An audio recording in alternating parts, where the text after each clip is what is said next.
கிழக்கு மாகாணத்தின் தற்போதைய முதலமைச்சருக்கு வழங்கி வந்த ஆதரவை வாபஸ் பெறுவதாக ஐக்கிய மக்கள் சுதந்திர கூட்டமைப்பின் 6 உறுப்பினர்கள் தனக்கு சத்திய கடதாசி மூலம் அறிவித்துள்ளதாக கிழக்கு மாகாண ஆளுநர் தெரிவிக்கின்றார்.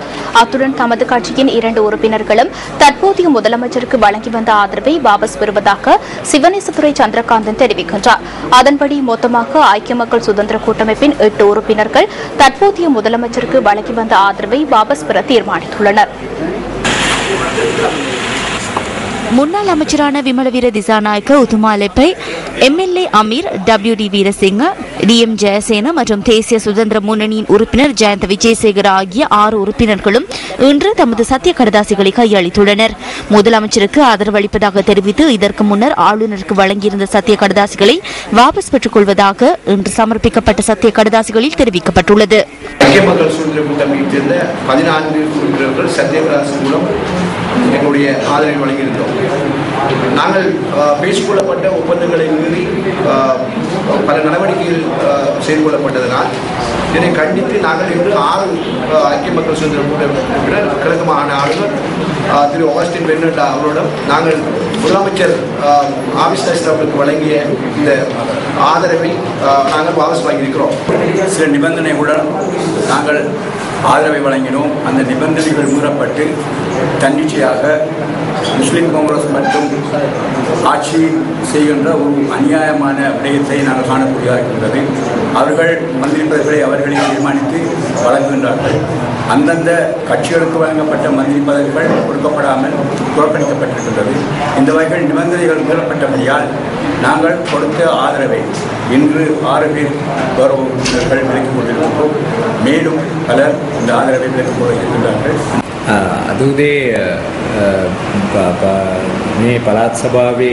மாகாண சபை 4 உறுப்பினர்கள் இன்று காலை என்னை சந்தித்தனர். அவர்கள் 6 கடிதங்களை என்னிடம் கையளித்தனர். வந்திருந்த 4 மற்றும் ஏனைய 20 கடிதங்கள் அதில் இருந்தன. தற்போது பதவியில் உள்ள முதலமைச்சருக்கு ஆதரவு வழங்குவதில்லை என அவர்கள் கூறியதுடன் அதற்கான பல காரணங்களையும் தெளிவுபடுத்தினர். அதனை நான் ஆவணப்படுத்தி வைத்துள்ளேன். அதிகார பலம் தொடர்பில் தற்போதைக்கு வித பிரச்சனையும் இல்லை. பெரும்பான்மை பலத்தை காண்பித்தால் சட்டத்தில் அதற்கான சில முறைகள் இருக்கின்றன. நான் அதன்படி செயற்படுவேன். இதேவேளை தமது கட்சியின் 2 உறுப்பினர்களும் சத்திய கடதாசிகளை ஆளுநரிடம் கையளித்துள்ளதாக கிழக்கு மாகாண சபை உறுப்பினர் சிவனேசதுரை சந்திரகாந்தன் தெரிவிக்கின்றார். திருவண்ணாமலையிலே கௌரவ ஆளுநரிடம் கடந்த வாரங்களிலே ஐக்கிய மக்கள் சுதந்திர கூட்டமைப்பு முஸ்லிம் காங்கிரஸில் சேர்ந்து செய்து கொண்ட முதலமைச்சர் நியமனத்தை எங்களுடைய 8 உறுப்பினர்கள் நாங்கள் என்று அவர்களுடைய ஆதரவை மீளப் பெறுகிறோம் என்று கடிதத்தை வழங்கிவிட்டு நாங்கள் சமஸ்தை கூட்டமைப்பு தலைவர் சம்பந்தன் அவர்களோடு பேசியிருக்கிறோம். உங்களுடைய எதிர்காலத்திலே ஆட்சி அமைப்பது சம்பந்தமாக உங்களுடைய முடிவுகளை பேசிவிட்டு எங்களுக்கு சொல்லுங்கள். நாங்களும் சிறிய கட்சிகளாக 5 கட்சிகள் சேர்ந்த உறுப்பினர் இருக்கிறோம்.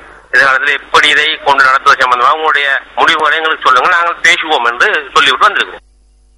இந்த அழைப்பு குறித்து நாம் தமிழ் தேசிய கூட்டமைப்பின் பாராளுமன்ற குழு தலைவர் இரா சம்பந்தனிடம் வினவினோம். உறுப்பினர்கள் கண்டவர்கள் அவர்கள் தாங்கள் தற்போதைய முதலமைச்சருக்கு கொடுத்திருக்கின்ற ஆதரவை வாபஸ் பெற்றிருப்பதாகவும் அது விடயம் சம்பந்தமாக ஆளுநருக்குரிய தகவலை கொடுத்திருப்பதாகவும் எங்களுடன் சேர்ந்து தமிழ் தேசிய கூட்டமைப்புடன் சேர்ந்து கிழக்கு மாநிலத்தில் ஆட்சி அமைக்க விரும்புவதாகவும் அவர்கள் சொன்னார்கள். என்ன கண்டவியல் 6 பேர் சொல்லிச்சுன்னா 7 பேர் தாங்கள் வாபஸ் பண்ணிருக்கிறோம், இன்னும் 3 பேர் வாபஸ் பண்ண மாதிரி சொல்லிக்கலாம். இது விடயம் சம்பந்தமாக முடிவெடுக்க வேண்டியது எமது மாகாண சபை உறுப்பினர்கள். நான் அவர்களுக்கு இந்த கர்மத்தை அறிவிச்ச பிறகு நீங்கள் பிறகுதான் உங்களுக்கு எதையும் சொல்லலாம் சொல்லியிருக்கிறேன். 37 உறுப்பினர்களை கொண்ட கிழக்கு மாகாண சபையில் ஐக்கிய மக்கள் சுதந்திர கூட்டமைப்பு 14 ஆசனங்களையும், தேசிய சுதந்திர முன்னணி 1 ஆசனத்தையும், ஸ்ரீலங்கா முஸ்லிம் காங்கிரஸ் 7 ஆசனங்களையும் கைப்பற்றியிருந்தன. அதன்படி ஆளும் தரப்பை 22 உறுப்பினர்கள் பிரதிநிதித்துவப்படுத்தினர். தமிழ் தேசிய கூட்டமைப்பின் 11 உறுப்பினர்களும் ஐக்கிய தேசிய கட்சியின் 4 உறுப்பினர்களும் அடங்கலாக 15 பேர் எதிர்க்கட்சியை பிரதிநிதித்துவப்படுத்தினர். மத்திய அரசாங்கத்தில் ஏற்பட்ட ஆட்சி மாற்றத்தினை தொடர்ந்து கிழக்கு மாகாண சபையில் ஆட்சி அமைப்பது குறித்து ஏற்பட்ட சர்ச்சைகளின் இறுதியில் மாகாணத்தின் புதிய முதலமைச்சராக ஸ்ரீலங்கா முஸ்லிம் காங்கிரசின் ஹாஃபிஸ் நசீர் அகமட் கடந்த மாதம் 6ஆம் தேதி சத்தியப்பிரமாணம் செய்து கொண்டார். ஹாஃபிஸ் நசீர் அகமட்டை முதலமைச்சராக நியமிப்பதற்கு ஐக்கிய மக்கள் சுதந்திர கூட்டமைப்பின் 13 உறுப்பினர்களும் தேசிய சுதந்திர முன்னணியின் உறுப்பினரும் அண்மையில் தமது சத்திய கடதாசிகளை வழங்கியிருந்தனர். அதன்போது ஸ்ரீலங்கா முஸ்லிம் காங்கிரசின் ஏனைய 5 உறுப்பினர்களும் ஹாஃபிஸ் நசீர் அகமடை முதலமைச்சராக நியமிப்பதற்கு ஆதரவு தெரிவித்தனர். அதன்படி முதலமைச்சருக்கு மாகாண சபையில் 20 உறுப்பினர்களின் ஆதரவு கிடைத்தது. இந்த நிலையில் அமைச்சர் பதவிகளை வழங்குவது தொடர்பிலான பிரச்சினைகளுக்கு மத்தியில் கடந்த மாதம் 27ஆம் தேதி இருவர் அமைச்சர்களாக சத்திய பிரமாணம் செய்து கொண்டனர். கிழக்கு மாகாண சபையின் முன்னாள் தவிசாளரான ஆரியவதி கலபதி கல்வி மற்றும் காணி அமைச்சராகவும் எம்ஐ மன்சூர் வீதி மற்றும் வீடமைப்பு அமைச்சராகவும் சத்திய பிரமாணம் செய்து கொண்டனர். ஏற்கனவே இணக்கப்பாடுகள் ஏற்படுத்திக் கொள்ளப்பட்டதாக கூறப்பட்ட போதிலும் கிழக்கு மாகாணத்தில் இதுவரையில் தமிழ் தேசிய கூட்டமைப்பின் உறுப்பினர்களுக்கு அமைச்சர் பதவிகள் வழங்கப்படவில்லை. இவ்வாறான பின்னணியில் இன்றைய தினம் 8 பேர் முதலமைச்சருக்கு வழங்கியுள்ள ஆதரவை வாபஸ் பெற்றுள்ளமை குறிப்பிடத்தக்கது.